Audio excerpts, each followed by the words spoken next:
یا اللہ یا کریم یا عظیم یا غفور یا شکور یا ودود.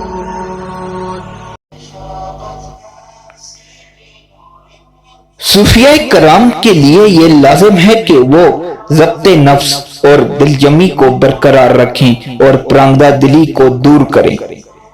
اس سلسلے میں صوفیاء کرام کا آپس میں روحانی اتحاد ہوتا ہے کیونکہ وہ سب خدائی رشتے میں منسلک ہوتے ہیں. تزکیہ نفس و تصفیہ باطن کے لیے ایک دوسرے سے خانقاہوں میں رابطہ کرتے ہیں. ان کے درمیان الفت و محبت اور خیر خواہی بہت ضروری ہے. حضرت ابو ہریرہ رضی اللہ تعالی عنہ سے مروی ہے کہ حضرت محمد صلی اللہ علیہ وآلہ وسلم نے فرمایا مومن آپس میں ایک دوسرے سے محبت اور الفت کے ساتھ پیش آتے ہیں اور جن میں الفت و محبت نہ ہو ان میں کوئی بھلائی نہیں. ایک اور روایت میں ہے کہ حضور صلی اللہ علیہ وآلہ وسلم نے فرمایا روحیں ایک لشکر کی مانند ہیں جو ایک جگہ جمع ہو گئی ہیں.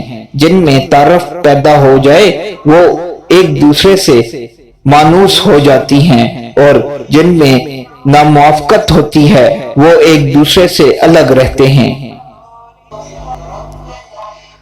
لہذا یہ لوگ جب جمع ہو جاتے ہیں تو ان کے قلب و باطن بھی یکساں ہو جاتے ہیں.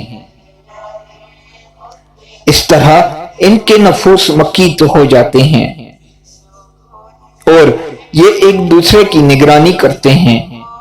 جیسا کہ حضور صلی اللہ علیہ وآلہ وسلم کا ارشاد گرامی ہے مومن دوسرے مومن کا آئینہ ہوتا ہے. چنانچہ جب کبھی ان میں تفرقہ نمودار ہوتا ہے تو وہ اس سے سخت نفرت کرتے ہیں کیونکہ جدائی نفسانی خواہش کا نتیجہ ہوتی ہے.